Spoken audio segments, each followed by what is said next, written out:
Ma'am, kindly step back. First class isn't for people like you. Captain Sarah Miller's voice sliced through the cabin like a blade, sharp, unrepentant, and practiced. She didn't smile, didn't blink, just pointed toward economy like Maya Johnson had wandered in off the baggage cart. Next to her, a white man in a silver vest and $10,000 watch blocked Maya's path with a smirk. This area's not open to just anyone, he said. Passengers chuckled. Others stared silently complicit in their comfort. What none of them realized, what made this moment so dangerously ironic, was this. Dr. Maya Johnson wasn't just a passenger. She owned the aircraft. She owned the system behind every flight manifest, and within 5 minutes, she would shut this one down. Because when silent prejudice hits, loud power, altitude drops fast, and those who judged from 30,000 feet were about to find themselves grounded. Before diving into the story, comment where you're watching from, and don't forget to subscribe so you won't miss the latest stories. Maya Johnson stood in the aisle of first class, not by accident, not in confusion, but with the precision of someone who had already measured every inch of the space. The light from the overhead fluorescents caught on her loafers, scuffed but comfortable, and the tip of her navy slacks rested just above her ankle.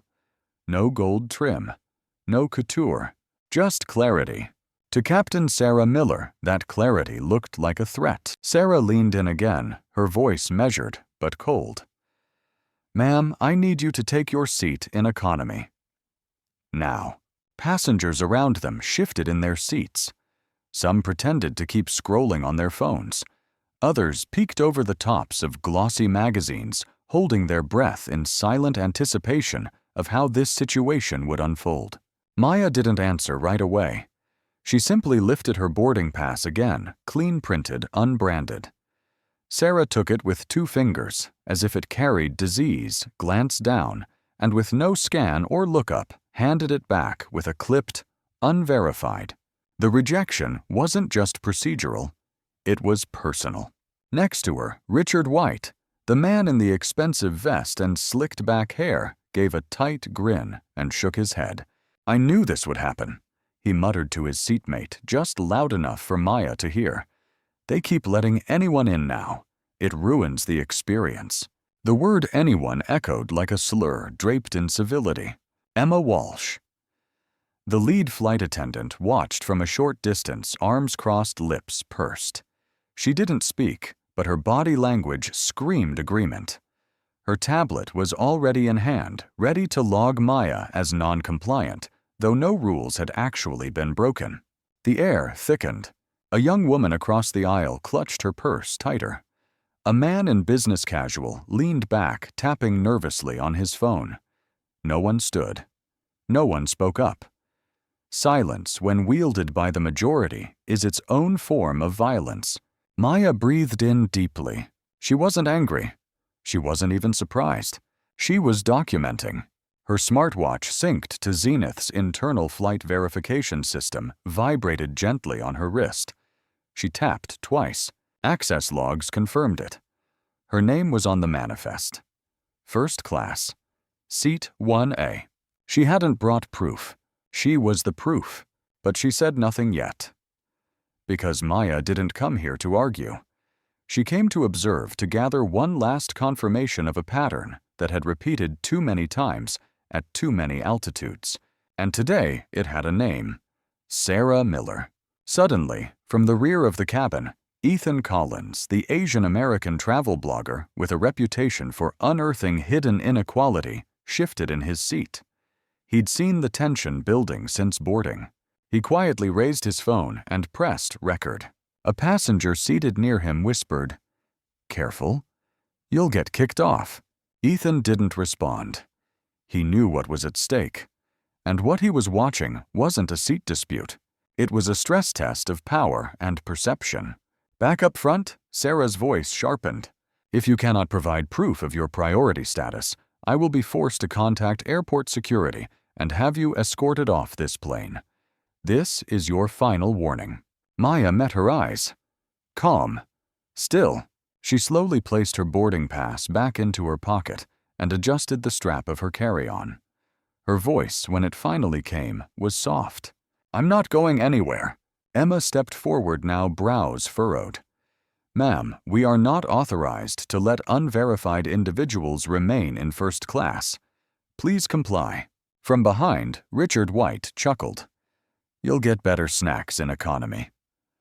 "Maybe." The passengers laughed, quiet, nervous, cruel. Maya turned her head, slightly taking in the faces.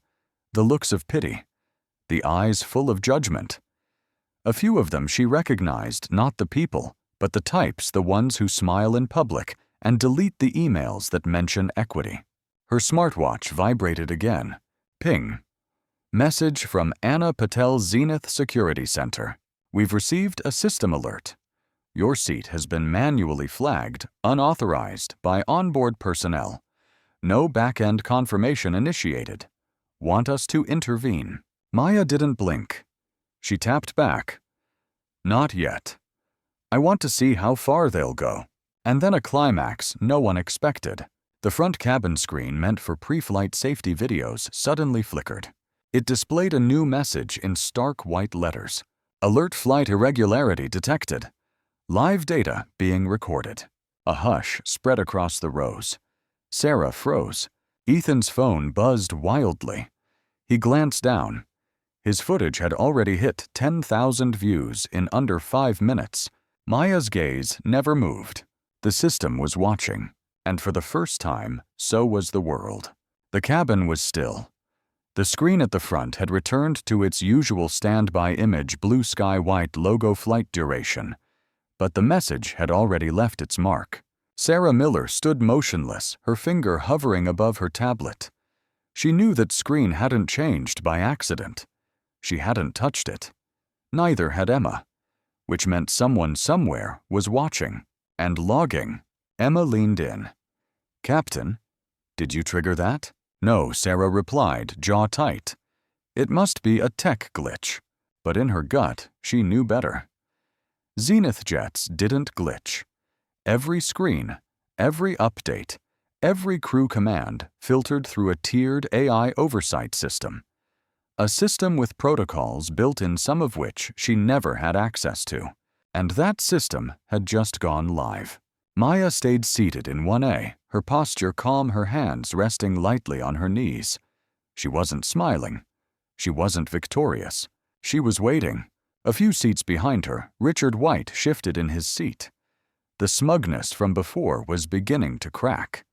His phone buzzed with updates. Someone had tagged him in a video. He clicked the link. There he was, caught mid-sneer, standing in front of Maya. The comment section was already filling with words like entitled "disgusting" and "this is why flying sucks." He glanced around, suddenly self-conscious. Maya's smartwatch vibrated again. Anna Patel facial recognition confirms Sarah, Emma, and Richard. Bias incident chain now classified under priority review. External media request pinged from Bloomberg. Maya replied with a single tap. Not yet. Across the cabin, Ethan Collins didn't stop filming. He zoomed in on Maya, then panned toward Sarah, then to Emma's hands, nervously tapping her tablet. Every crew member's expression was being captured, preserved. No edits. No filters. Sarah turned to Tom Barker, her first officer, who stood just outside the cockpit.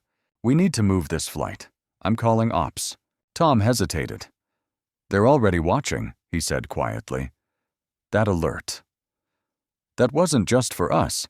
That's network-wide." Sarah's eyes narrowed. So what will justify everything? But deep down, she knew that was a lie. Meanwhile, Emma's tablet screen pinged again. Unauthorized passenger flag. Overridden by HQ security layer.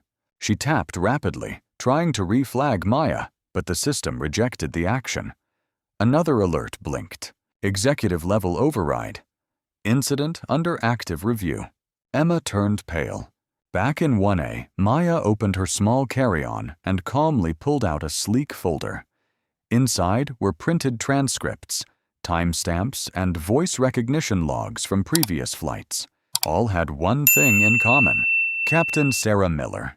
12 past incidents flagged as unverified concern where passengers, mostly women of color, were challenged, downgraded, or removed due to incomplete status verification.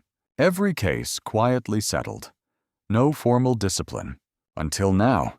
She handed the folder to the flight attendant who'd just arrived from economy, a young black woman named Brielle, who had just been promoted 2 weeks ago. Brielle's eyes scanned the top sheet. She blinked. "You want me to deliver this?" "To the cockpit." Maya nodded once. Brielle hesitated, then took the folder and made her way down the aisle. Every step she took felt heavier, like moving through invisible pressure. She reached Tom and extended the file without a word. He took it, opened it, read, and paled. Sarah saw his face twist. "What is it?" Tom handed her the folder. She flipped through it. Her hand began to tremble. Voice transcripts, flight logs, complaint forms, audio analysis, all bearing her name. All now irrefutable. And right then, the unexpected climax unfolded. The cockpit intercom chimed, and a voice came over the main speakers, not from Sarah, not from Tom, but from Zenith's Chief of Flight Operations, broadcasting directly from HQ. "This is Director Elena Rivers. The live cabin stream and system logs from Flight ZN510 have triggered a full executive review. All cabin activity for the past 12 minutes has been recorded and is under real-time analysis. Until further notice, flight operations are suspended. The aircraft will remain grounded." Passengers gasped. Sarah's eyes went wide. They can't do that from the ground. But they could. They had. The cabin was no longer a sanctuary of first-class privilege. It had become a courtroom, passengers whispered. Some craned their necks toward the intercom speaker, like it would speak again. Others sat stiffly, hands gripped to armrests, the chill of uncertainty replacing the usual air-conditioned calm. Sarah Miller stood in stunned silence, the folder still open in her hands. Her face, always held high with practiced command, now betrayed panic. This wasn't a delay. This was an indictment. Emma Walsh stepped forward from the galley. "Captain," she whispered, "we need to call corporate. This can't be handled mid-flight." "We haven't even taken off," Sarah snapped. "There is no mid-flight. This is still my aircraft." But the lie didn't land, because the entire plane had heard the voice of Elena Rivers. And they all knew the truth. This flight wasn't Sarah's anymore. In seat 1A, Maya remained calm. Her body didn't move. But inside her watch, new alerts chimed softly. Passenger cabin lockdown initiated. All flight crew activity under full review. Voice log Emma Walsh. 17 flagged remarks across 6 flights. Maya scrolled through the report. Cold data. Ugly trends. Facts that couldn't be denied anymore. Brielle, the young flight attendant Maya had trusted with the folder, now stood frozen near the jump seat eyes, flicking between Sarah and Tom. She finally spoke. "Captain Miller, do you want me to make the service announcement?" Sarah didn't answer. Emma hissed. "No announcements. No panic. This'll blow over." But then another passenger stood. Ethan Collins, the travel blogger. The witness? Holding up his phone like a journalist reporting from a battlefield, he spoke loud and clear.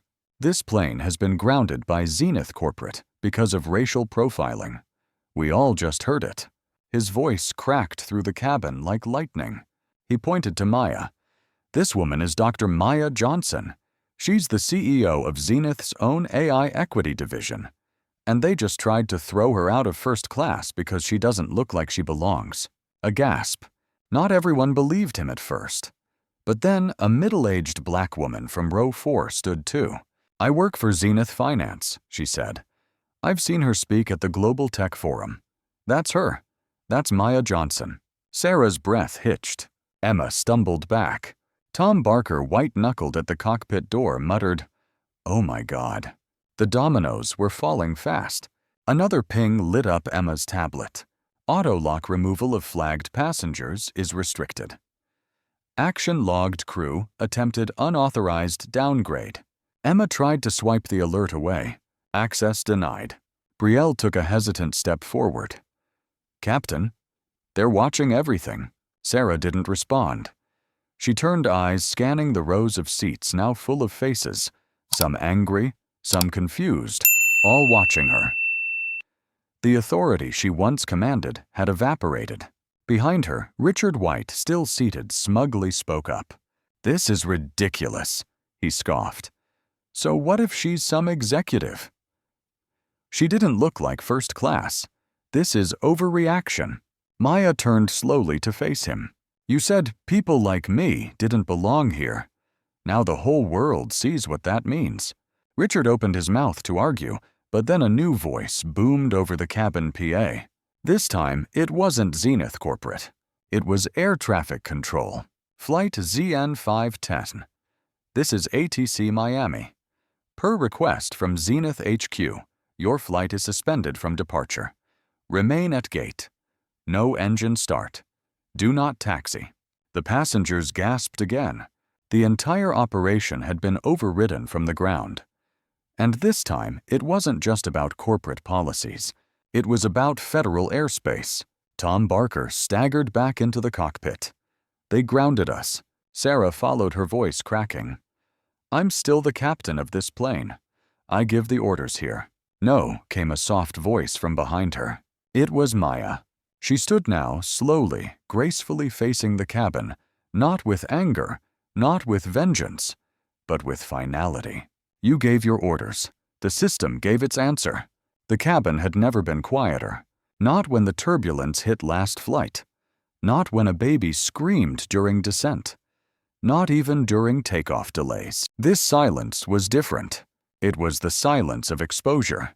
The kind of hush that spreads when the air loses its authority and all eyes settle on the person they once tried to erase. Maya Johnson didn't need to raise her voice. She didn't have to wave credentials or demand respect. She stood as she was simple blouse navy slacks, worn loafers, and the weight of her presence now eclipsed every diamond cufflink and polished pilot badge on board. 5 minutes, she finally said. That's all it took. Emma swallowed hard, still clutching her tablet like a child with a fading security blanket. Sarah stepped out of the cockpit. Her composure had returned, but it was brittle like glass just before it shatters. "Dr. Johnson," she said, her voice low and rehearsed. "We didn't know who you were." Had we known? Maya cut in gently. "You would have treated me differently." Sarah froze. That was the trap. The admission. The proof. Passengers shifted in their seats. Several looked down, ashamed. A few turned toward Emma with narrowed eyes. Even Richard White was silent. His phone turned face down on the tray table like a failed shield. "Let me be clear," Maya said, looking around the cabin. "It's not about me being a CEO. It's not about knowing someone at the top. It's about how people are treated when they don't come with labels." She glanced toward Ethan. "You documented everything." He nodded. "Every word. Every look. It's all live now. Trending in 10 countries." Sarah's jaw clenched. "This is a misunderstanding. A procedural issue." "No," Maya said calmly. "It's cultural. Systemic. And it's been happening long before this flight. I created Zenith's equity protocols to detect this exact scenario. But I never expected I'd have to trigger them myself." Emma's tablet pinged. "Emergency mandate audit lockdown initiated. All crew commands frozen. Full manifest audit in progress." She looked up. I didn't know we were being recorded." Maya tilted her head. "That's the problem. You act different when you do know." At that moment, the cabin doors opened. 3 uniformed individuals entered Zenith's elite ground security unit, dressed in black blazers with silver Zenith emblems. Their appearance was swift, silent, clinical. The lead officer approached Maya. "Dr. Johnson, we're here per executive order to debrief all crew involved in today's incident. We have secured the aircraft." Passengers murmured.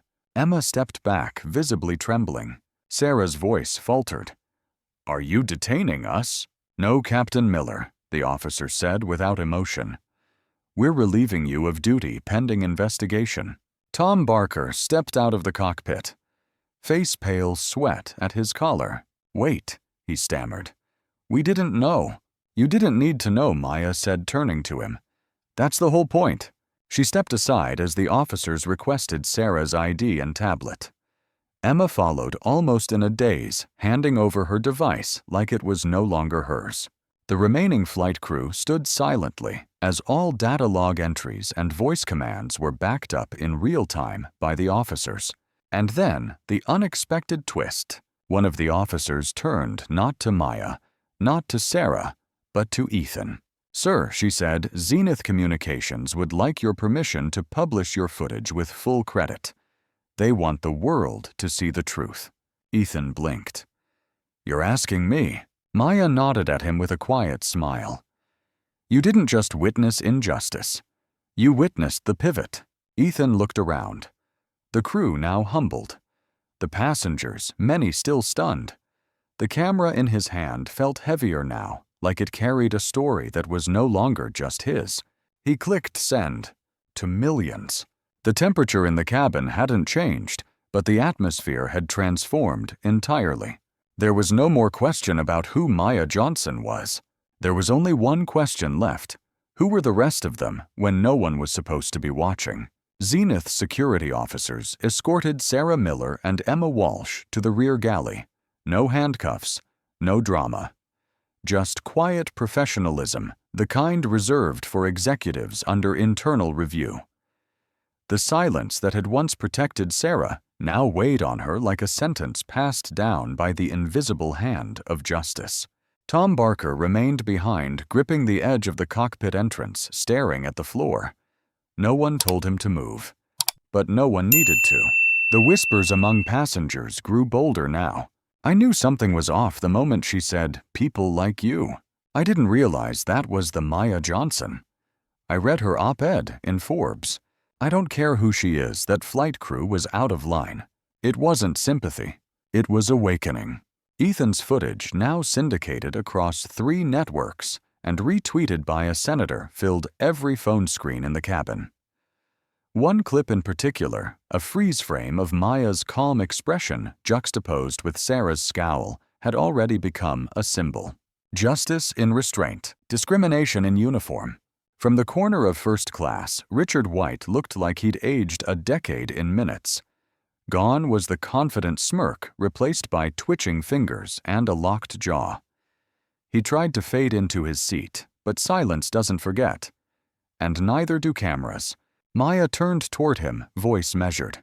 "Mr. White, I assume you recognize what you wrote on that slip of paper earlier." He flinched. "You slid it to me thinking no one would care. That no one would see. That's how this system has survived. Not just because of big acts of harm, but because of small acts of cowardice dressed as jokes." He didn't speak. "I've had that scanned. It's logged in Zenith's misconduct archive under bias markers." Richard looked up sharply. "That's insane." "It wasn't personal. It was patterned," Maya replied. The officer next to her nodded and quietly added Richard's name to the passenger flag list. One row behind him, a woman who had earlier avoided eye contact raised her hand halfway. "Dr. Johnson." "I didn't stand up. I saw it happening and I just froze." Maya nodded gently. "You don't owe me an apology," she said. "But you do owe yourself a decision about who you want to be the next time you see injustice in front of you." The woman's lips trembled, and she slowly lowered her hand. It was a moment more powerful than condemnation. It was transformation. Then a familiar chime. Maya's smartwatch lit up again. Security report complete. AI review reveals pattern 19 past flights under Sarah Miller include language triggers flagged for gender race bias. 6 passenger complaints suppressed. Log trail traced to Tom Barker. Across the aisle, Tom staggered. Emma's name was already trending. Sarah's career frozen midair. Now it was Tom's turn to face the truth. A nearby monitor flickered on, automatically displaying a flight crew heat map, an anonymized network of suppression activity over the past 18 months. Red lines traced patterns of hidden misconduct, document overrides, priority downgrades, suppression of complaints. And in the center, a cluster of 3 names glowed brightly: Miller, Barker, Walsh. Brielle, the young flight attendant who had stood silently for most of the flight, broke her silence. "I've seen these patterns. When I asked questions, I was told, 'Focus on service, not politics.'" Now all eyes turned to her. She stepped forward. "I was told I needed to learn the culture before speaking up. But if this is the culture, then it needs to burn." Passengers murmured in support. Maya gave her a slight, proud nod. And then the climax twist came not from inside the aircraft, but from above. The intercom crackled once more. "This is Zenith Operations. In accordance with Emergency Audit Protocol ZR9, the captain's command of this aircraft is permanently revoked. Effective immediately, Dr. Maya Johnson is authorized to assume executive command of this flight for rerouting and final crew decisions." Stunned silence. Ethan's jaw dropped. Brielle gasped. Richard White turned ghost white, and Maya simply sat down again in 1A. As if this was always her seat, not just on the flight, but in the system itself. The moment Zenith's operations declared Maya Johnson the executive authority on board, everything changed. No announcement echoed through the speakers. No dramatic gesture followed. But every soul inside that pressurized aluminum tube understood something tectonic had shifted. For the first time in the flight's timeline, control had bypassed the uniform and landed in the hands of dignity. Maya remained seated. No theatrics. No gloating. Just presence. She glanced at the security officer closest to her and nodded once. "Begin reroute prep." The officer tapped her headset. "Copy that." Initiating clearance. From the cockpit, Tom Barker finally stepped down. His face was drawn, hands limp at his sides. He approached Maya, stopping just shy of her seat. I didn't know," he murmured.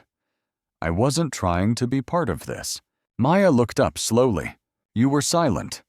That's how it spreads." He dropped his eyes. "I was following orders. So was every system that ever failed people who looked like me," she replied softly. He opened his mouth again, then stopped. There were no more words that mattered. A moment later, a new pilot stepped aboard. Female. Latina.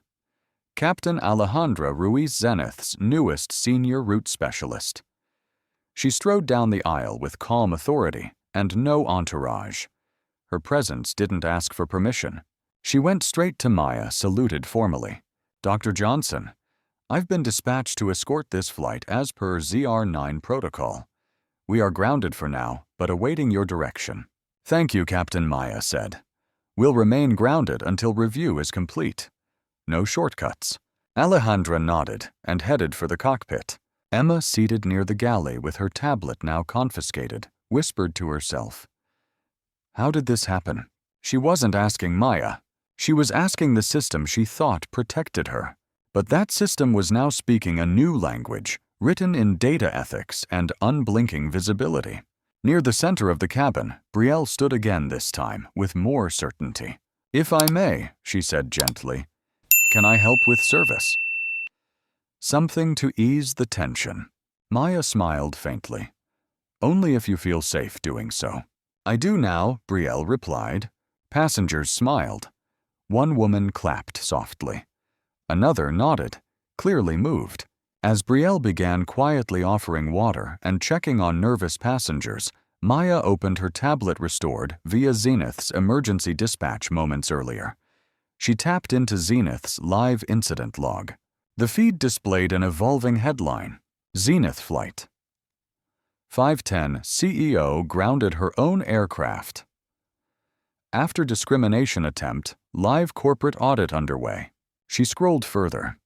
The company's internal AI had begun running cross-referenced matches between Sarah's flight history and other flagged reports. 57 matches. 12 of them involved Emma, and at least 7 complaints never escalated beyond internally resolved. Maya's fingers danced silently across the screen, her mind moving faster than any crew could ever follow. Then came a new twist. Her smartwatch buzzed with an encrypted message from Elena Rivers Zenith's general counsel. Secure alert FAA legal observers watching incident in real time. Requesting live statement from you on behalf of the company before story escalates further. Maya's brow furrowed. She wasn't here to perform, but the moment called not for defense but for clarity. She turned to Ethan, who had just finished a call with a CNN producer. "Are you still filming?" He raised his phone. "Live." She nodded and stood. Her voice was soft, not amplified, but the entire cabin leaned in as though gravity itself had asked them to listen. For those watching, this isn't about power. She looked slowly across the passengers. It's about patterns. How systems choose who belongs, who gets questioned, who must prove they deserve respect before being treated with it. She paused. "I didn't ground this flight out of anger. I grounded it to reset the course. Not just of a plane, but of an industry." Phones lifted across the aisle. Tears shimmered in a few eyes. Let this be a moment Maya continued, not of punishment, but of reprogramming. From now on, silence will not be the default. It will not be the shield. A few passengers began to applaud softly, but then the unexpected climax hit. Ethan's phone lit up again, this time with a breaking update. He gasped. "Dr. Johnson," he said, "Bloomberg just confirmed. Your name's been nominated to lead Zenith's full corporate ethics board. As of right now." Maya blinked. The plane may have been grounded, but her leadership had just taken flight. Silence wasn't just absence now, it was reverence. Phones across the cabin buzzed simultaneously. Maya Johnson, the woman once told "this seat isn't for you," was now head of the very institution designed to enforce fairness in the skies. Passengers who had once turned their heads away now leaned forward. The man with the crocodile leather duffel whispered to his seatmate, "She's rewriting the rules." In real time, Captain Alejandra Ruiz stepped from the cockpit. "Dr. Johnson, Miami ground has confirmed full hold. The runway is ours when you're ready." Maya didn't rush. She sat quietly, fingers laced, watching. Richard White, once the voice of arrogance, now looked visibly shaken. His once casual posture had wilted into a rigid slump. He stared at his phone, which now displayed hundreds of furious messages beneath Ethan's viral video. "Who is this man? Fire him. This guy's face is why people fear flying while black. I hope she sues him, the airline, the entire industry." Richard had muted notifications, but not the guilt. Emma Walsh, still seated near the rear, glanced at her reflection in the cabin window. Her pristine appearance, tied hair-polished nails, now looked like a mask no one bought. She'd built a career on order appearance and managing difficult passengers. But now the world was watching. Not just passengers, not just Maya, but systems, governments, investors. Zenith had activated its emergency review AI codenamed Argus, one of Maya's own designs. It swept not just this flight's records, but all 200 flights in Sarah, Emma, and Tom's combined histories. Discrepancy after discrepancy appeared. Passenger downgrades disproportionately affecting women and people of color. Internal notes with coded language like "monitor closely" or "not a good fit for premium." Emma's voice notes were among the evidence. Her tone was aggressive. He refused to comply with seating policy. Loud earrings. Too casual for first class. None of those statements would hold in court, but they didn't need to anymore. They were being aired in the court of public accountability. A Zenith officer approached Maya with a silver laptop. "Ma'am, the FAA's request for a formal policy statement is live. You've been asked to review it personally." She opened the document. The current language was dry, and Clinical Zenith Aerospace remains committed to equality and non-discriminatory treatment of all passengers irrespective of race, gender, or background. Maya tapped Edit. Her cursor blinked once. Then she rewrote it. Zenith Aerospace recognizes that neutrality has enabled harm. We do not merely reject discrimination, we actively dismantle its systems. Our commitment is to proactive equity, transparent accountability, and the elimination of bias in every seat, every voice, every sky. She pressed save. In that moment, the very ethos of flight changed. Back in the cabin, Ethan whispered. She just rewrote the airline industry's soul in one paragraph. Passengers clapped again. Louder this time. Across the aisle, Brielle watched in awe. Her hands trembled not with fear, but with pride. Alejandra Ruiz tapped her earpiece again. Dr. Johnson, Zenith HQ requests your next step. Should we proceed with grounding the crew's contracts permanently? Maya considered that, then stood. She addressed the cabin once more. Some of you might want punishment. I understand that. But I believe in something more effective than firing people. I believe in transparency. She turned to face the forward cabin screen. With one motion, she had the screen switch to the flight crew's summary report. Every misconduct marker, every voice memo, every system note. No redactions. Passengers gasped. This, Maya said, is what accountability looks like. And then, the shocking climax. Before she could finish, a notification flashed on every Zenith officer's device. Alert external aircraft. Approaching executive jet ID confirmed. Captain Alejandra's eyes widened. Dr. Johnson, you're not going to believe this. A sleek Zenith executive jet was preparing to land at the adjacent runway. On board, Zenith's board of directors. They had rerouted mid-air to meet Maya in person, to watch justice unfold not from a press release, but from the front row. The Gulfstream G650 executive jet touched down with quiet precision.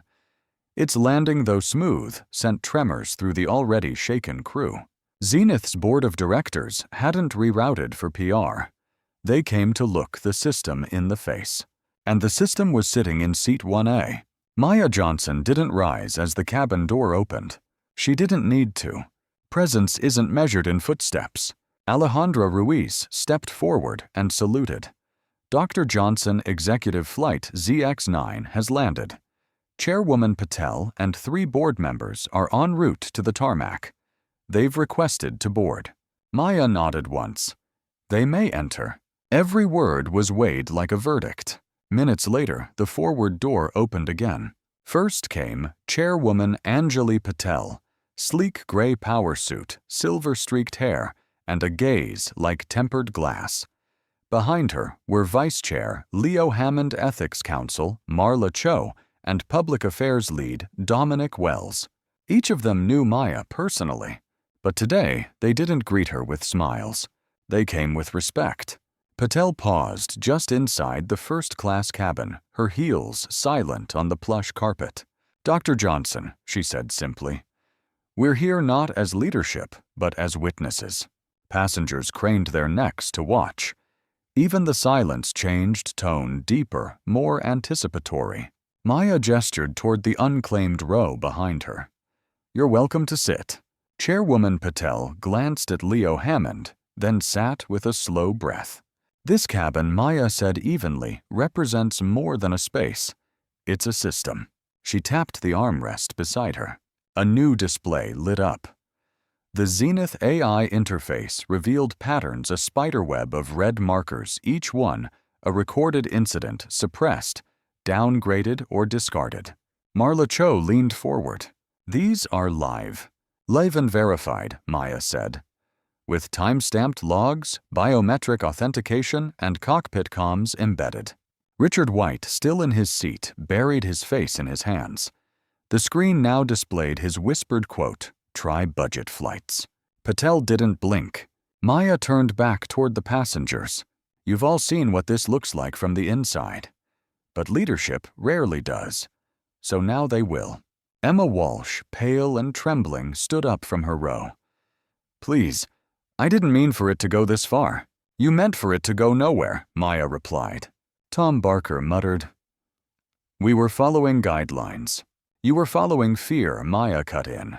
Fear of discomfort. Fear of disruption. Fear that fairness might come at the cost of power. Chairwoman Patel stood slowly.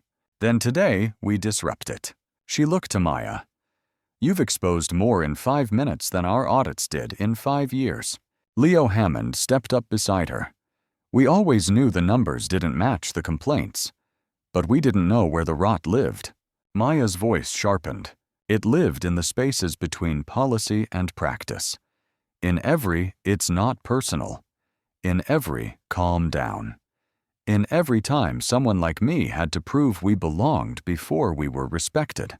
Passengers now watched with tearful eyes. Patel turned toward Sarah Miller, now seated near the galley under observation. "Captain Miller, you have 21 logged incidents of unconfirmed behavior toward passengers of color.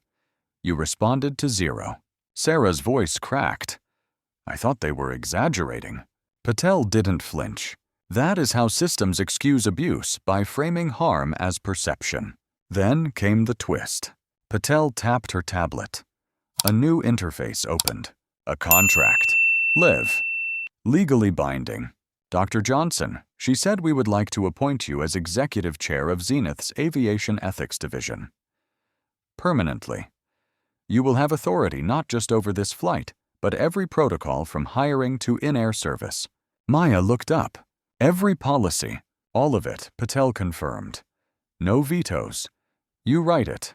We implement it." The passengers gasped. Ethan whispered into his phone. "She just went from victim to architect." Maya didn't smile. She nodded. "Once, then let's begin with this plane." She turned to Alejandra. "Send the command." Alejandra tapped her earpiece. Outside, the ground crew began unloading Sarah, Emma, and Tom's bags. Their profiles were locked, flagged, and stripped of all Zenith access. They were no longer crew, just passengers of consequence. But Maya wasn't done. She turned to Richard White. "Mr. White, your company holds a Zenith corporate travel contract. As of now, that contract is suspended indefinitely. You are banned from all future flights." Richard opened his mouth, but Patel raised a hand. "Don't. We've seen enough." With Sarah, Emma, and Tom removed, the cabin entered a strange liminal space, a silence that wasn't uncertainty anymore, but possibility. For years, first class had been a domain of entitlement, silent judgments, velvet privilege, and quiet exclusions. But now, for the first time, someone had rewritten the altitude. Maya Johnson stood, but didn't speak. Instead, she walked slowly down the aisle, past the seat where she had been told, "This area isn't for people like you," past the overhead bin Richard had commandeered, past the flight attendant's galley, where smirks once replaced smiles. Passengers moved instinctively, not in fear, but in respect. Some stood. Others bowed their heads. Maya stopped near the exit row and looked out the oval window. Beyond it, ground crew wheeled away 3 small suitcases, one with a Zenith pilot's tag flapping like a surrender flag in the breeze. Back inside the display above, seat 1A flickered again. It now read, "Authority Dr. Maya Johnson in command." For a moment, no one dared breathe. Then Maya spoke. "This plane was designed to reach 38,000 feet," she began softly. But its culture never left the tarmac. The words didn't need volume, they carried weight. And that's not just about one crew. That's about every gate agent who's suspicious when a black woman walks up with a platinum boarding pass. Every lounge rep who says, "Are you sure you belong here?" Every whispered insult disguised as protocol. She turned, scanning the cabin. "I don't want revenge. I want reform." She nodded to Alejandra, who tapped her earpiece. Within seconds, the flight's infotainment screens refreshed. A new message appeared.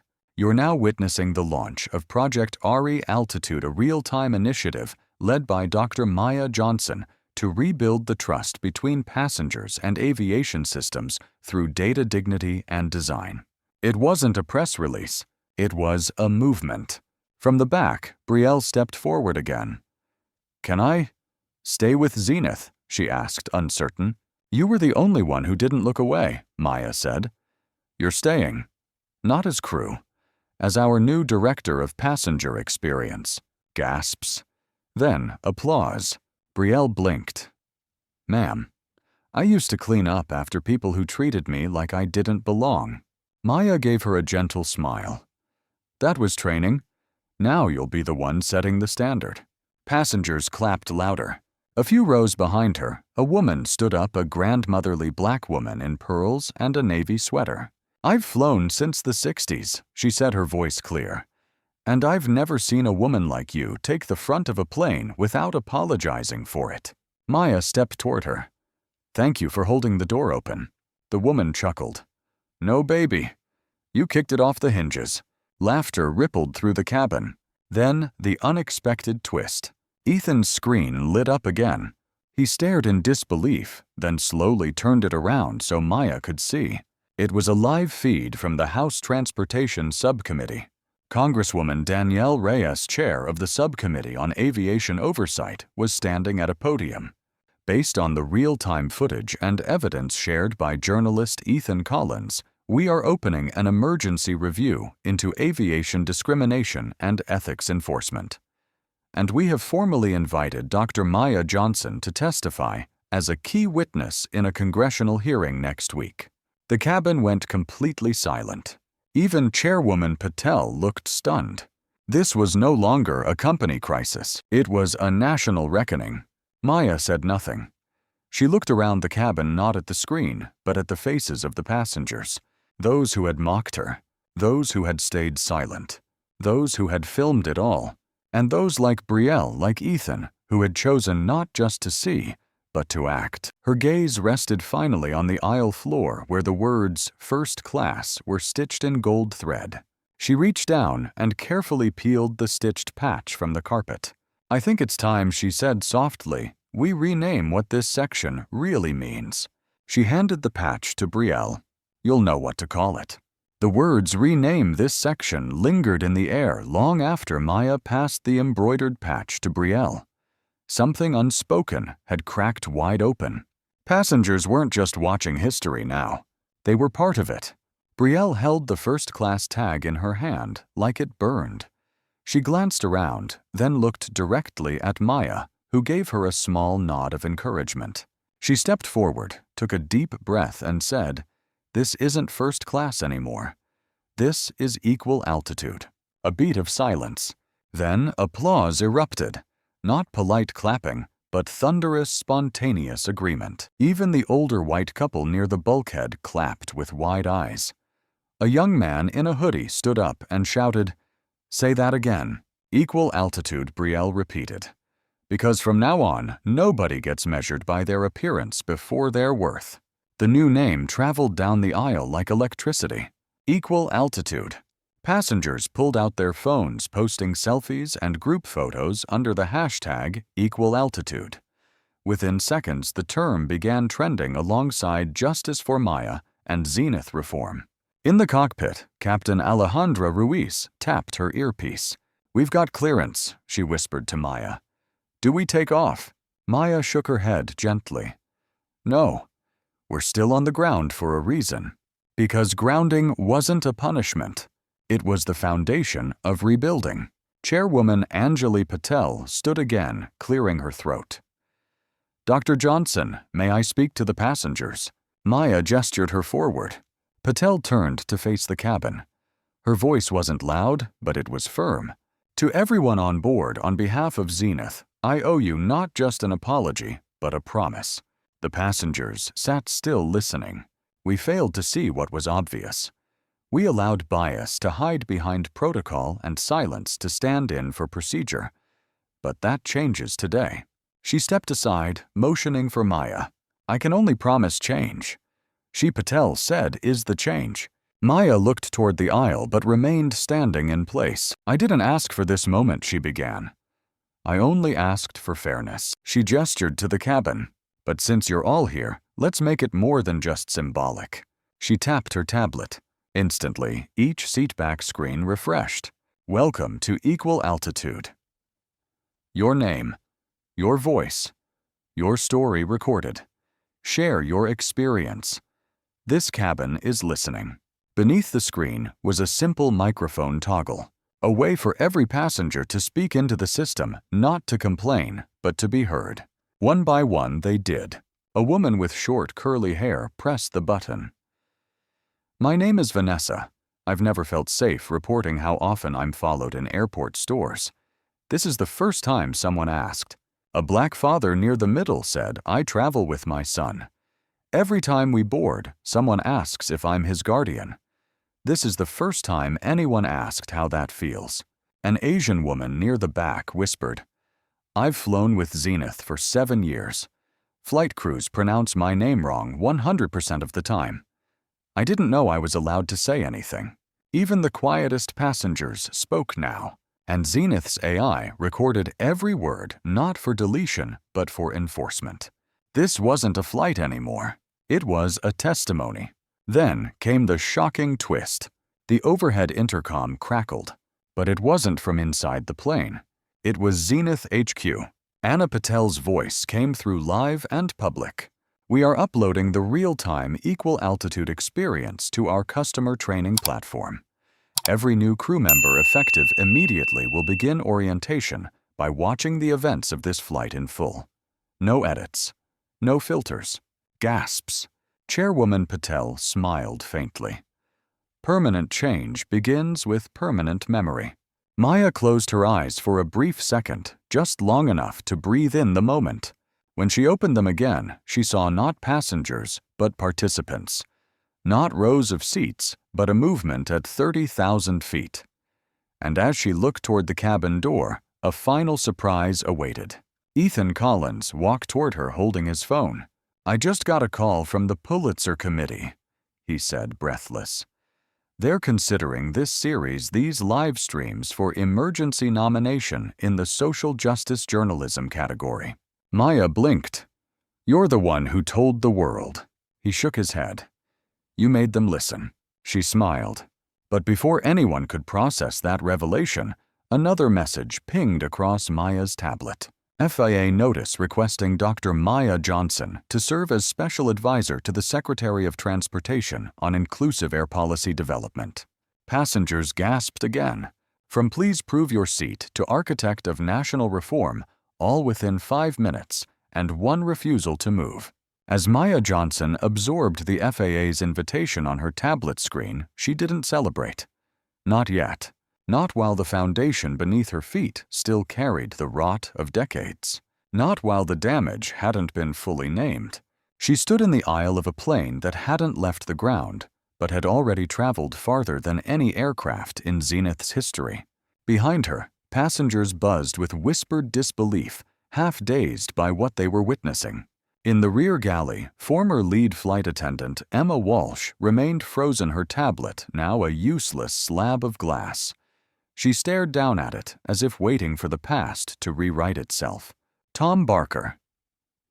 The first officer paced back and forth near the cockpit door hands, twitching jaw clenched. Every muscle in his body screamed denial, but he didn't say a word. And Captain Sarah Miller, once untouchable in her spotless uniform, was now seated in row 1F, hands folded in her lap. Eyes hollow. Her pride had not just cracked. It had collapsed. Chairwoman Patel stood behind Maya, watching them all. I think it's time, she said quietly, to show the passengers everything. Maya nodded. With one tap, she unlocked the Zenith Flight Archive, a secured vault of data logs, crew notes, voice recordings, and incident files from flights dating back 5 years. Projected on cabin screen, she said. The forward monitor flickered. Then loaded a grid. Each square was a suppressed case. The titles said enough. Passenger downgraded after asking to speak to supervisor. Crew refused meal to Muslim traveler, later called it an error. Child of color removed from business class due to disruption that never happened. One square pulsed brighter. Z578. Passenger Maya Johnson marked unauthorized without barcode scan. She opened that one. The cabin listened as Emma's recorded voice filled the air. She's not listed in priority. Doesn't look like a first-class guest. Better flag her and move her before anyone complains. The silence after was unbearable. Emma turned pale. I didn't know that was being recorded. Maya turned slowly toward her. That was the point. You didn't think you had to be careful. Tom Barker stepped forward suddenly. All right, so we got it wrong. But you're making us scapegoats for an entire industry. No, Maya said, her voice still calm. I'm making you the example of what happens when nobody takes responsibility. He gestured toward the passengers. You think they're all saints? You think this doesn't happen on other airlines? I know it does, Maya replied. But on this one, it ends now. Chairwoman Patel stepped beside her. Mr. Barker, as of this moment, your pilot license is suspended pending review. We've submitted formal charges to the FAA based on the suppressed logs and incident pattern. His face turned sheet white. Sarah finally spoke, her voice low and cracking. We were trained to assess risk. Fast. Visually. They told us to trust instincts. And your instincts, Maya said, were built on bias. Sarah blinked hard. Emma collapsed into the jump seat, whispering to herself. I didn't think it would cost everything. Maya took one more step forward. The problem is, you thought it cost nothing. Then came the unexpected breaking point. The front cabin display blinked again, this time, loading a live call request from the United Nations Council on Human Rights. Gasps erupted. Maya tapped to accept. The screen filled with the face of Ambassador Rene Kalundu, Dr. Johnson. She said what happened on your flight is being followed by millions. We are holding a global summit on racial bias in corporate systems next month in Geneva. We request your presence as keynote speaker. Maya stood motionless. Even Chairwoman Patel looked stunned. This began with one seat, Rene continued. Now it's become a global case study. The ambassador's image froze as the call ended. Passengers exhaled, some overwhelmed, others emotional. The cabin no longer felt like a machine in waiting. It felt like a courtroom, a classroom and a cathedral all at once. Tom Barker buried his face in his hands. Sarah Miller whispered, What have I done? And Maya, she didn't look angry. She looked clear, like a mountain after the storm has finally passed. This, she said, pointing to the logs on screen, was the system you built in silence. She tapped her tablet one more time. Begin audit wipe. Instantly, every discriminatory tag, every manipulated record, every unauthorized flag was erased. A blank slate, but not to forget, to rebuild.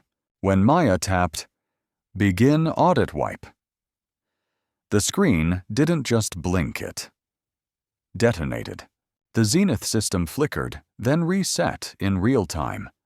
Gone were the false flags, the unauthorized labels, and the subtle tags like observe behavior or needs confirmation. Passengers stared as the logs vanished. Every injustice encoded in data, now deleted, never again allowed to define a person's presence at 30,000 feet. In the rear cabin, Brielle wept silently. Not from grief, from release. From finally seeing the weight she'd carried, one ignored microaggression at a time, be lifted by truth, not chance. But outside the aircraft, the shockwave was only beginning. Within minutes of the FAA and UN announcements, media outlets ignited like a global brushfire. CNN, BBC, Al Jazeera, Reuters all splashed Maya Johnson's face on their homepages. The headline wasn't a whisper. CEO of Zenith humiliated on her own jet. Now she rewrites global policy. The financial markets jolted. Zenith Aerospace's stock halted 3 times in under 15 minutes as investors scrambled to react. On the trading floor, analysts shouted into headsets torn between panic and opportunity. At Goldman Klein's risk office, a trader barked. Check exposure, anyone tied to Emma Walsh or Tom Barker, dump it. Now. Within the hour, 3 Zenith suppliers issued public statements cutting ties with the disgraced crew members. Two of them had pending lawsuits from other discrimination claims. But the real blow came when Titan Capital Zenith's second-largest institutional shareholder dropped a bombshell. Effective immediately, we are reallocating $820 million in Zenith shares into a new fund focused on inclusive aviation ventures. We will retain only what is necessary to support Maya Johnson's leadership. The industry reeled. Chairwoman Patel, still in the first-class cabin, received the update on her watch. Her brow lifted slightly as she read Titan's message aloud. "We do not invest in shadows. We follow light." The passengers clapped instinctively. Not because they understood finance, but because they understood consequence. Maya stayed quiet. She had no interest in gloating. No desire to tally wins like trophies.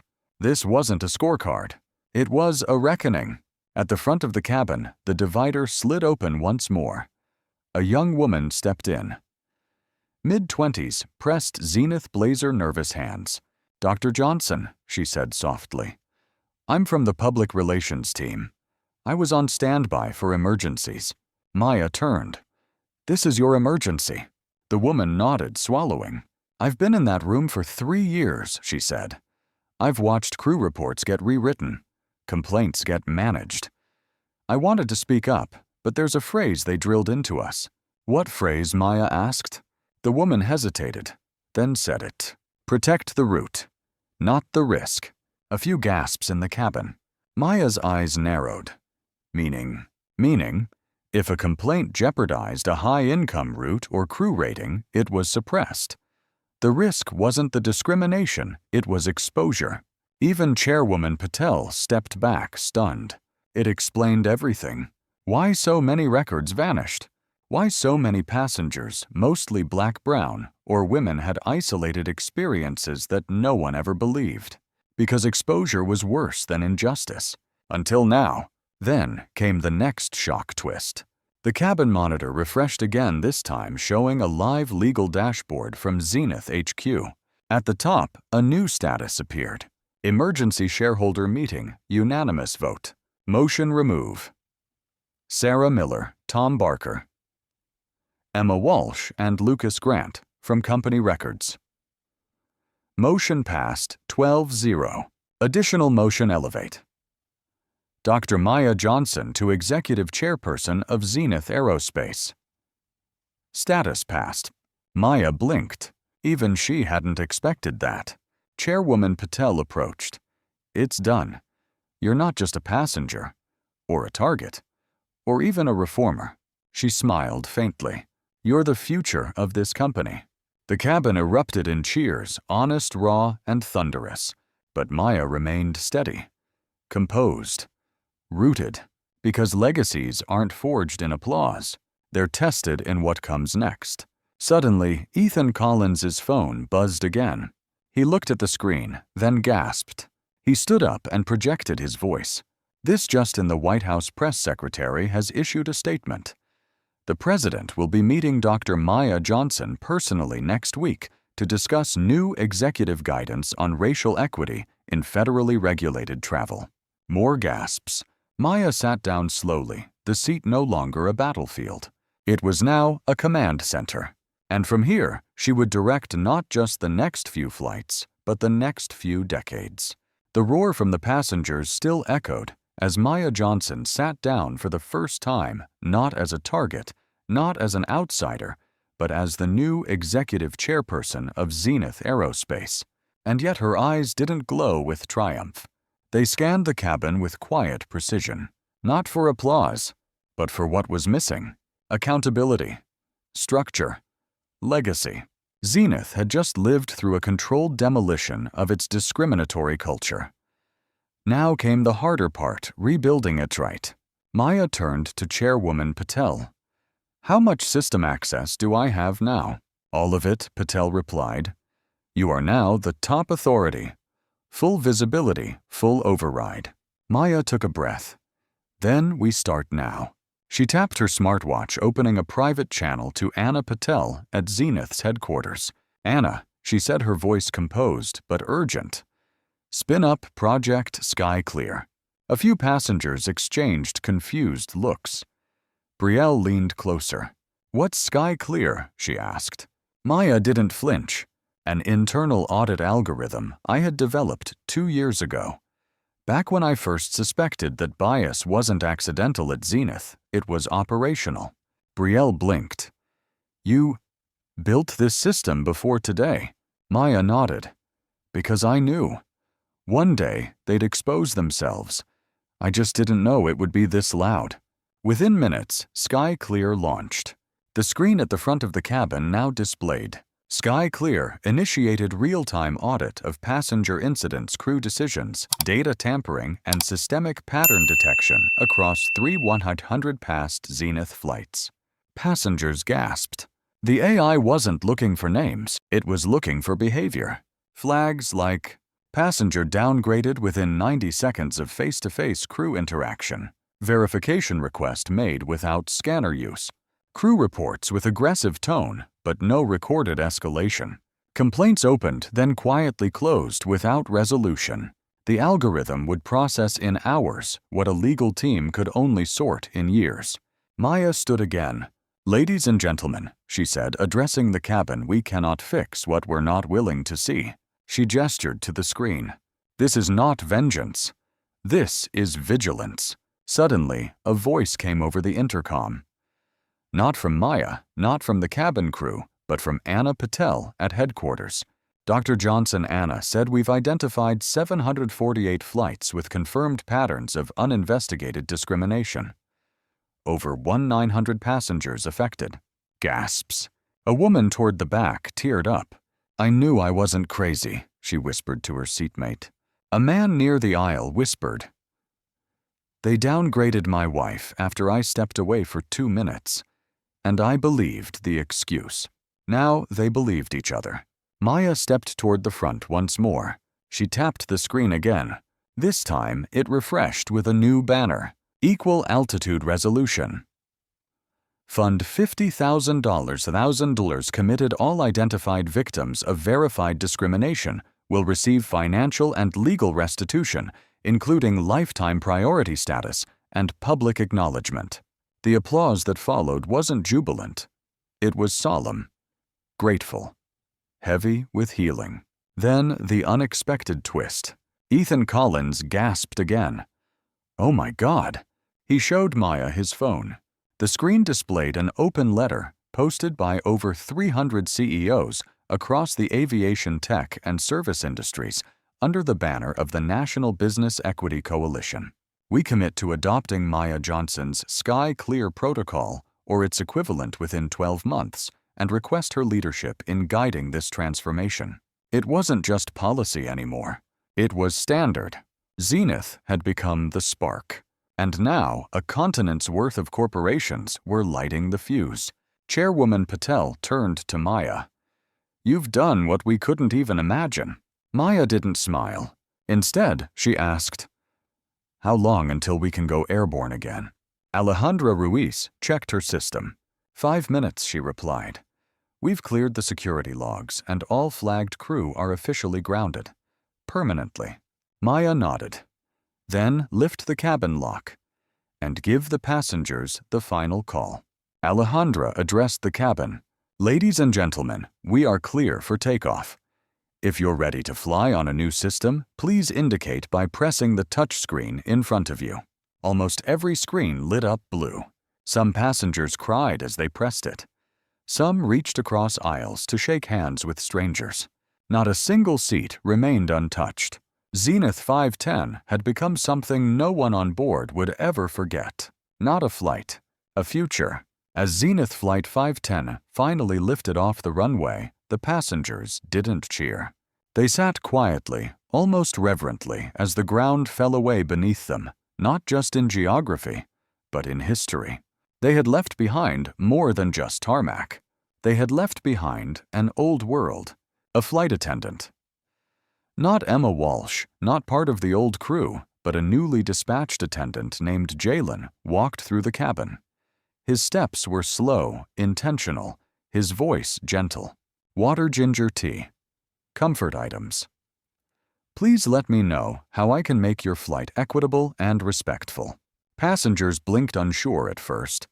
Then they nodded, some with hesitant smiles. Even that felt radical. Jalen didn't check faces before offering first. Didn't scan ticket classes. He saw humans. Mid-flight. Maya stood up, no announcement, no microphone, just her presence. Passengers turned instinctively. She walked to the galley, then turned to face the cabin and said simply, "Let's talk about what happens after this." The seatback screens blinked again, showing a new interface. New Zenith Era Proposal Live Draft. Renaming First Class to Equal Altitude. Launching sky-clear audits across all global routes.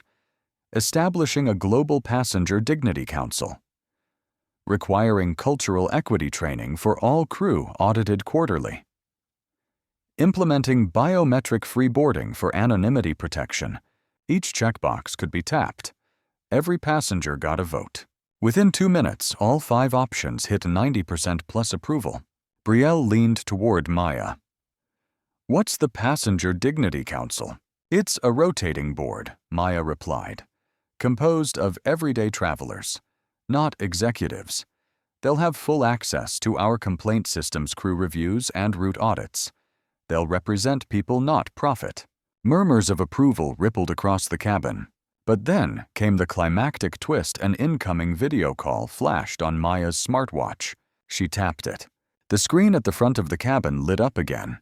It was Naomi Tanaka, CEO of Aero Nova, the largest international competitor to Zenith. Everyone froze. Naomi, composed and poised, bowed her head slightly. "Dr. Johnson," she said. "On behalf of Aero Nova, I am offering a formal partnership proposal. We will jointly implement SkyClear across our global fleet and invite you to co-lead a summit in Singapore on ethical aviation." The passengers gasped. This wasn't a competitor trying to catch up. This was an empire acknowledging defeat and asking to rebuild alongside her. Maya blinked. "Why now?" Naomi smiled softly. "Because I want to be on the right side of the future. And because I want to raise my children in a world where fairness flies first class." The call ended. The cabin didn't erupt in applause this time. They just stared at Maya, awestruck. One woman mouthed, "She's rewriting the world mid-flight." Chairwoman Patel, seated nearby, chuckled to herself. "I've seen decades of corporate theater," she whispered. "But never this kind of truth at 35,000 feet. Ethan Collins stood holding his phone. "I just posted that exchange," he said. "It's already gone viral." He paused. "You've turned a viral moment into a viral movement." Maya didn't smile. She simply placed her hand over her heart, then pointed to the passengers. "This isn't my victory," she said. "It's yours. Every one of you who sat in silence and chose this time not to look away." The plane glided smoothly above the clouds now. Sunlight filtered through the cabin windows, lighting up faces of every shade, age, and background. Jalen, the attendant, approached Maya again. "There's one more thing," he said, eyes gleaming. The co-pilot said, "We've reached new altitude." She looked puzzled. "What's that?" He smiled. "It's what we call it when a plane enters clear skies after a storm." As Zenith 510 sailed above the clouds, the hum of the engines was softer now, less a mechanical rhythm, and more like a heartbeat. The heartbeat of something reborn. Dr. Maya Johnson stood quietly near the front cabin bulkhead, watching her passengers not as a CEO or chairperson, but as a witness. A middle-aged Latina woman across the aisle nodded to her. A teenage boy in row 6 gave her a thumbs up. Even Richard White's empty seat, vacated revoked, spoke volumes. The cabin had transformed into a sanctuary of reckoning, and soon they would descend. But not before Maya gave the world one more gift. She tapped into the aircraft's onboard AV system. The screens in front of each seat flickered and displayed. Launching now, Altitrack. A new logo loaded. Clean, futuristic. Then Maya's voice came overhead, not through a corporate narrator, not a polished ad. Just her.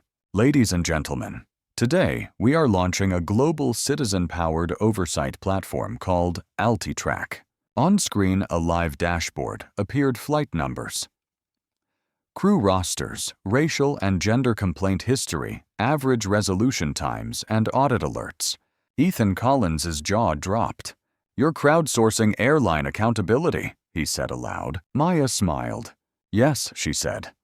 "From this plane with these people at this very altitude."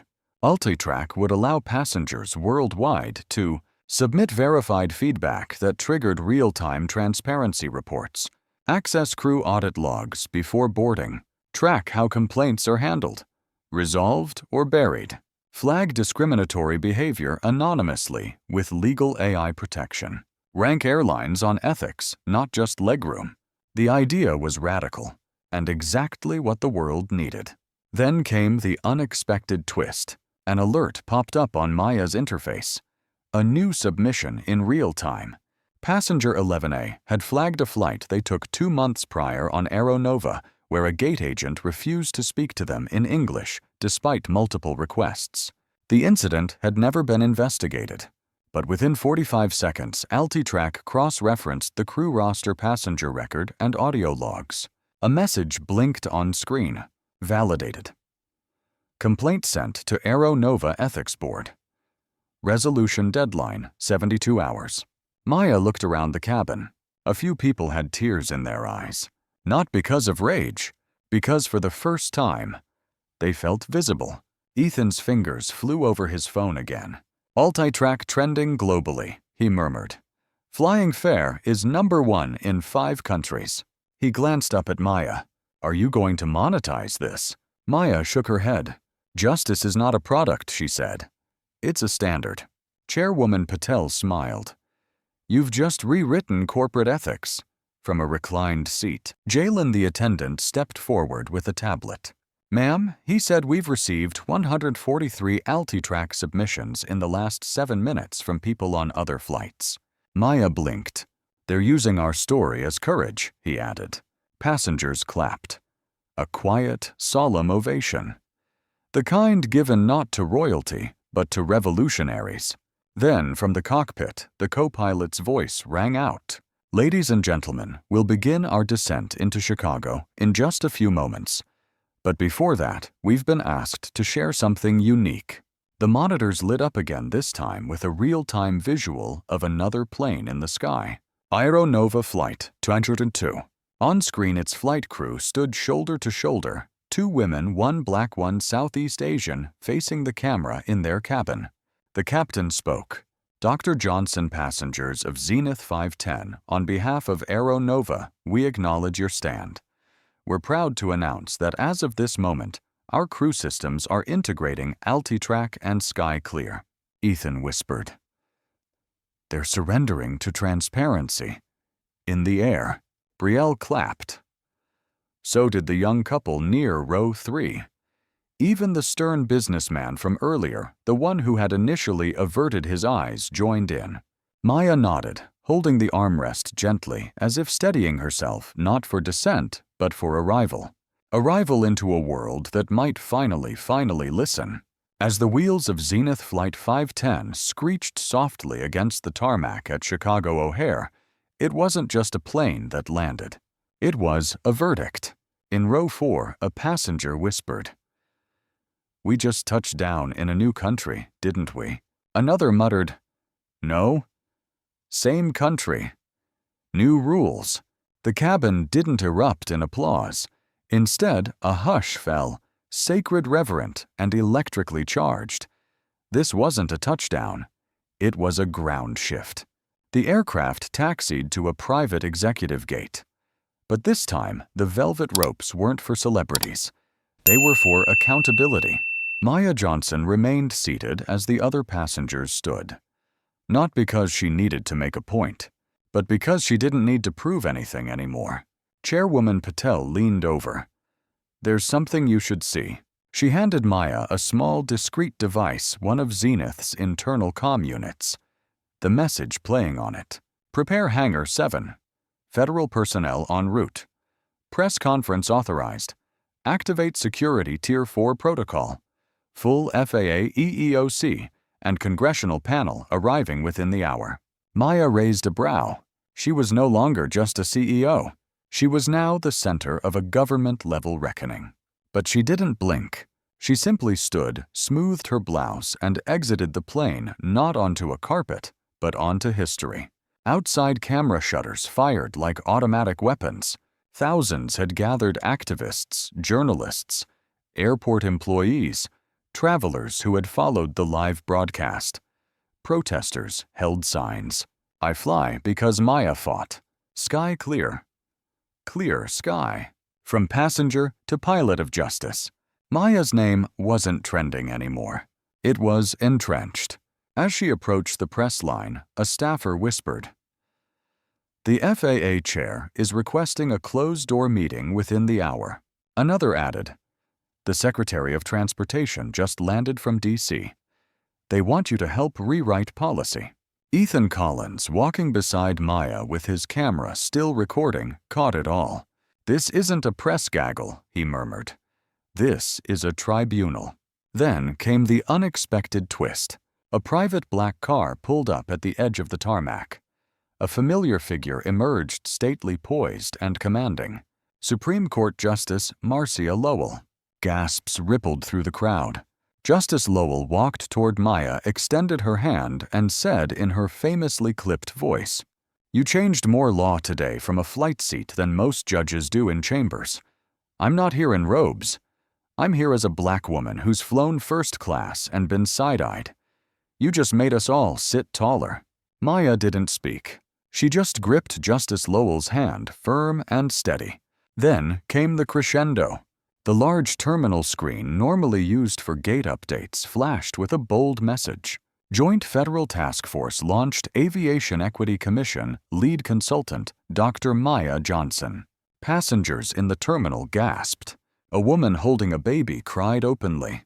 Even an older white pilot near Gate D12, hat in hand, saluted her from across the room.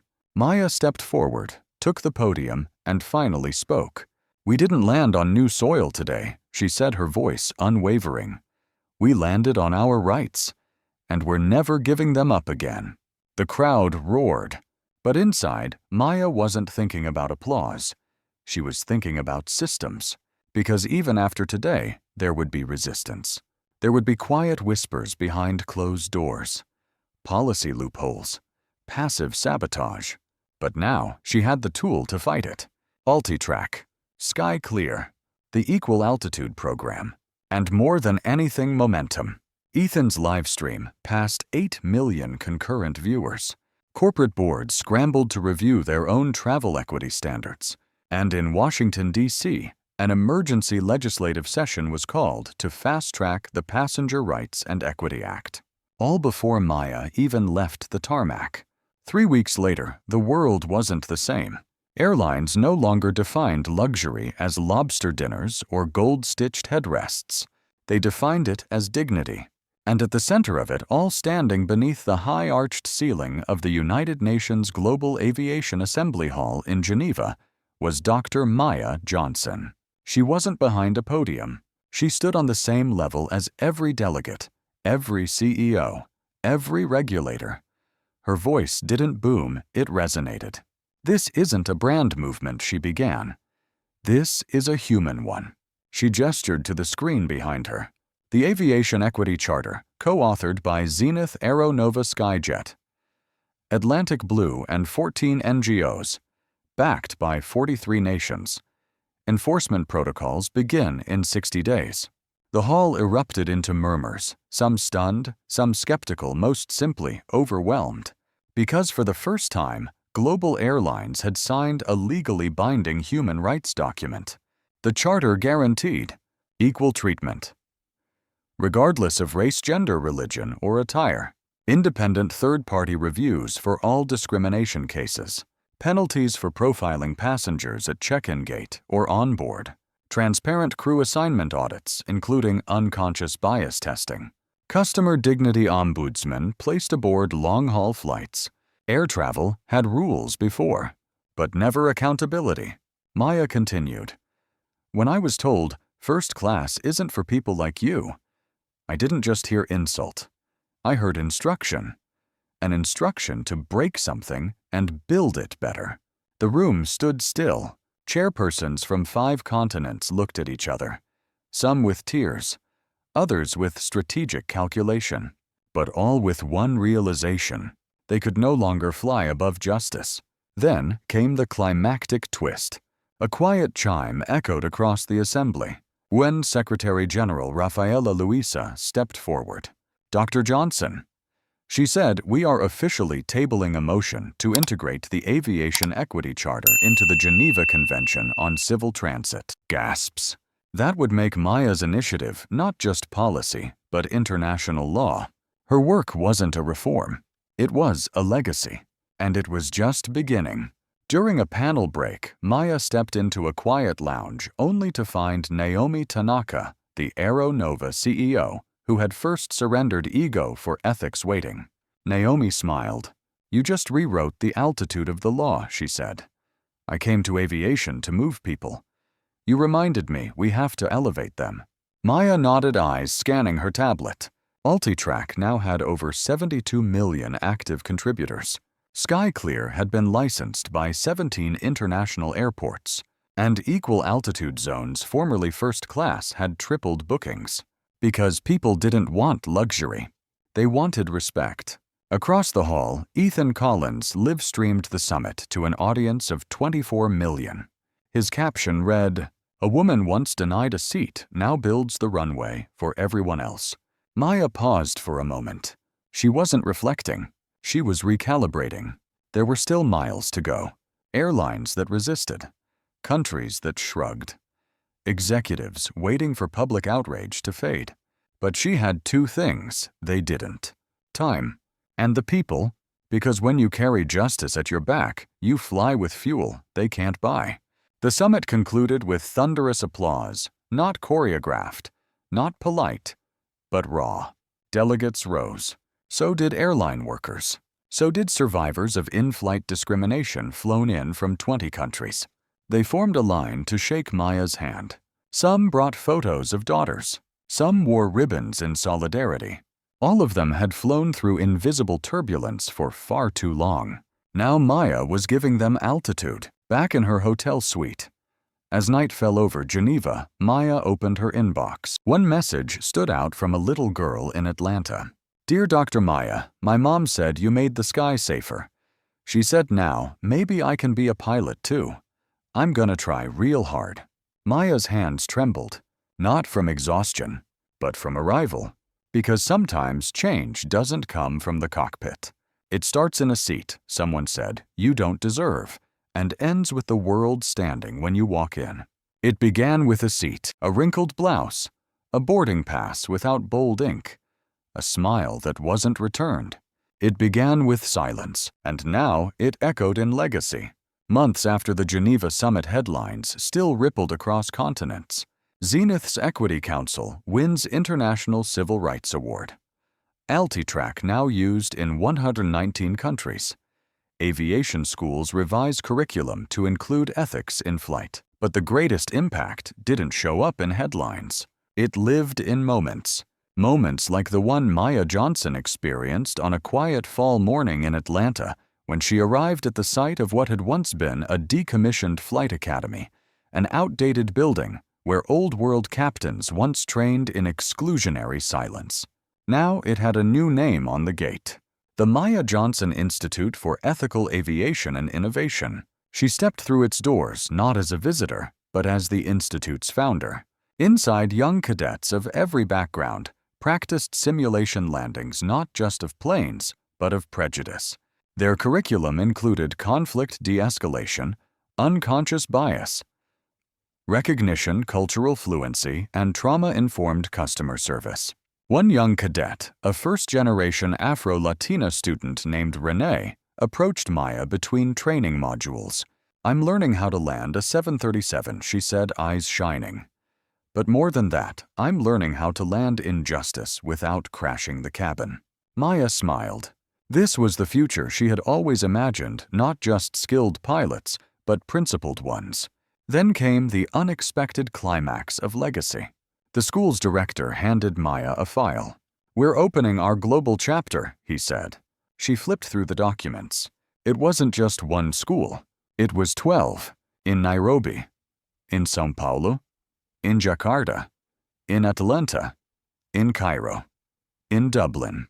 Each partnered with local governments, carriers, and justice orgs to embed ethics deep into flight operations. And the first plane commissioned to connect all of them. MJ-01 tail marked with a gold phoenix wrapped around a set of scales. It would carry students, staff, and advocates between campuses, but it would carry something else to memory. Memory of Maya's stand, of a voice refused then revered, of the woman who turned her exclusion into the new gate policy for the world. Later that day, Maya stood beside MJ-01 on the runway. A crowd had gathered. News cameras, aviation historians, children from local schools holding signs. Fair flight begins with her. MJ-01 citizens, justice takes off. A voice came over the intercom, this time from inside the aircraft. "Ladies and gentlemen, this is Cadet Captain Rene Santiago. We welcome you aboard the inaugural MJ-01 flight. Today, we don't just ascend, we rise with purpose." The cabin cheered. As the stairs lowered, Maya climbed them slowly, not because she was tired, but because she honored every step. The aircraft interior was simple, functional, but at the front of the cabin, etched into brushed aluminum, were words that stopped her breath. "A seat denied became a sky redefined." Maya ran her fingers over them. No gold, no diamonds, just truth. That night, back at her office, Maya received a video message from a man she hadn't seen since the incident, the former first officer, Tom Barker. He looked aged, humbled. "I resigned," he said. "Not because they made me, because watching what you built showed me what I helped break. I'm applying to teach at one of your schools, if you'll let me." Maya didn't reply right away, but she smiled. Sometimes justice doesn't mean vengeance. It means evolution. As the day ended, Maya sat on a bench outside the institute. A new class of cadets passed by, saluting with pride. Above them, the evening sky blushed with fading sunlight, wide open, limitless. She looked up and whispered, "May you always fly, knowing your dignity can't be delayed." And from a single denied seat, she gave the whole world wings. Every revolution starts with something small. A glance, a question, a single seat. Dr. Maya Johnson never planned to become a symbol. She wasn't seeking headlines or tribunals. On that day, she only wanted what anyone would to sit where she belonged. To board a plane without being questioned. To exist without defense. But injustice doesn't ask for appointments. It walks up, points a finger, and says, "Not here. Not you." And for far too long, people bowed their heads and moved to the back. Maya didn't. She didn't raise her voice. She raised the standard. In the months that followed, her historic flight systems collapsed and new ones took their place. Airlines rewrote policies. Airports added equity officers. Boarding gates displayed signs once reserved for security instructions, now reading, "Bias is a flight risk. We are a dignity-first airline."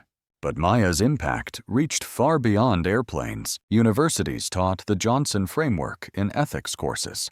Business schools referenced the 5-minute pivot, a leadership model rooted in moral non-reactivity and institutional disruption. Activists in other sectors from finance to education followed her blueprint expose record reform. In one unforgettable moment, a national broadcast aired the inaugural reading of the Passenger Bill of Rights. The person chosen to read it, a child named Amari, 7 years old, brown skin, small hands clinging to the microphone. He spoke clearly. All passengers have the right to travel with dignity, free from prejudice or exclusion based on race, gender, background, or attire. These skies belong to everyone. The world paused and remembered. Then came the final twist. The legacy locked in time. 6 months after Maya's flight, an international coalition passed the Global Equity Protocol for Transit and Travel (GPT), Section 1, Subclause. A line 1 reads, "Before every flight, every vessel, every transport across land or sky, the following words shall be spoken to passengers by a human voice never automated." A pause. Then the words, "You are seen. You are valued. Your journey matters. Discrimination has no altitude here." Drafted by Maya. Adopted by over 80 nations. Spoken before liftoff across 4 continents, like a whispered promise to the sky itself. At her final public interview, a reporter asked her the same question that first flight crew once did, though this time with reverence, not arrogance.